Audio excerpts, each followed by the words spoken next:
আমি আমার জীবনে চুলের জন্য যতগুলো তেল বানিয়েছি তার মধ্যে এই তেলটা ব্যবহার করে সত্যি বলতে আমি প্রথম দিনে অন্যরকম একটা ফলাফল পেয়েছি। এখন তো সবাই চুলের জন্য নানা রকমের তেল তৈরি করে অনেক রকমের উপাদান দিয়ে নতুন একটা তেল বানিয়ে ফেলে, আর ওই তেলগুলো কতটা উপকারী সেটা আমার জানা নেই। আমি অনেক আগে অনেক রকমের উপাদান দিয়ে তেল তৈরি করতাম, কিন্তু ওই তেলগুলো আমার কোনো উপকারই আসেনি। ওই রকম তেলগুলো আপনাদের কারো কোনো উপকারে আসছে কিনা অবশ্যই কমেন্ট করে জানাবেন। তো যাই হোক, আমি আজকে আমার যে উপকারী তেলটা তৈরি করব ওইটাতে মাত্র শুধু একটা উপাদান লাগবে, তার সাথে থাকবে হচ্ছে খাঁটি নারিকেল তেল। আর সেই একটা মাত্র উপাদান হচ্ছে এই যে রসুন। এই রসুনটা যে আমাদের চুলের জন্য এতটা উপকারী সেটা আমি আগে জানতাম না, এখন জেনেছি, এই জন্য এটার এখন ব্যবহার করতেছি। তো যাই হোক, তেল বানানোর জন্য আমি এখানে বড় বড় সাইজের 3টা রসুন নিয়ে নিছি, আর এই রসুনগুলোর কোয়াগুলো হচ্ছে মোটামুটি বড় বড়, এগুলোর হচ্ছে খোসা ফেলে দিতেছি এখন।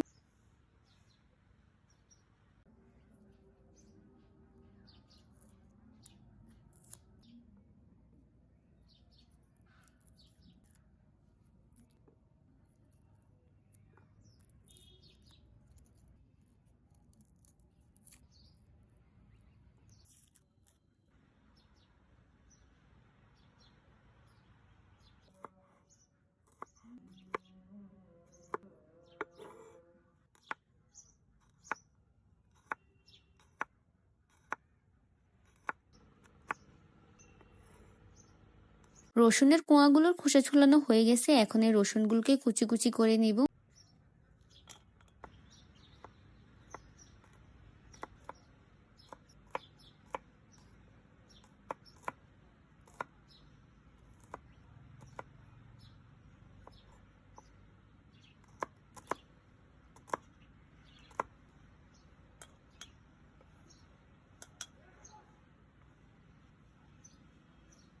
পোয়াগুলো সবগুলো সুন্দর করে কুচি কুচি করা হয়ে গেছে। আর এই যে এখানে রোদের মধ্যে হচ্ছে জমে যাওয়া নারকেল তেলটা রাখছিলাম, নারকেল তেলটা এত বেশি জমে আছে যে রোদের তাপে এটা গলে নেই। এই যে এই পরিমাণে গলছে, সমস্যা নেই, এটাকে চুলার মধ্যে দিলে বাকিটা গলে যাবে। তো যাই হোক, সবকিছু মোটামুটি প্রস্তুত করা হয়ে গেছে, এখন হচ্ছে রসুনের তেলটা বানিয়ে নিব। তো প্রথম এখানে পাতিলের মধ্যে নারকেল তেল দিয়ে দিতেছি। নারকেল তেলটা আমি সবটা এখানে দিব না, কিছুটা আমি রেখে দিব ময়শ্চারাইজিং এর জন্য। তবে নারকেল তেলটা বেশিরভাগই এখানে দিয়ে দিলাম রসুনের তেল বানানোর জন্য। তো এই যে জমে থাকা নারকেল তেলগুলো আস্তে আস্তে গলে যাচ্ছে, এরপর এটার মধ্যে দিয়ে দিতেছি রসুনগুলো। আর এই রসুনগুলোকে এতটা কুচি কুচি করছি যেন নির্যাসটা ভালোভাবে বের হয় রসুনের থেকে। আগুনের তাপটাকে মিডিয়ামের মধ্যে রেখে তেলটা বানিয়ে নিতেছি। এই যে রসুনগুলো লাল হয়ে আসছে, আর এইভাবে হচ্ছে রেখে দিলে কিছু সময়ের পর তেলটা হয়ে যাবে। এখন তেলটাকে কাঁচের জারের মধ্যে নিয়ে নিব। আর এই যে এই হচ্ছে সবগুলো রসুনের তেল। এই তেলটা বানানোর পরে আমি আমার চুল দেখে চুলে হাত দিয়ে মনে হয়েছে যে না, আমি অনেক ভালো একটা তেলই বানিয়েছি। এই তেলটা সত্যি অনেক উপকার, যদি প্রতিনিয়ত ব্যবহার করতে পারেন তাহলে অনেক উপকার পাওয়া যাবে। তো যাক, আমি হচ্ছে আমার ভাইয়ের মাথায় একটু তেল লাগিয়ে দিতেছিলাম। আমি শুধু চুলগুলো সিল্কি সিল্কি করলেই হবে, আমার ভাইয়ের চুলগুলো তো সিল্কি করে দিতে হবে। তো যাই হোক, ভিডিও আজ এই পর্যন্ত। সবাইকে আল্লাহ হাফেজ।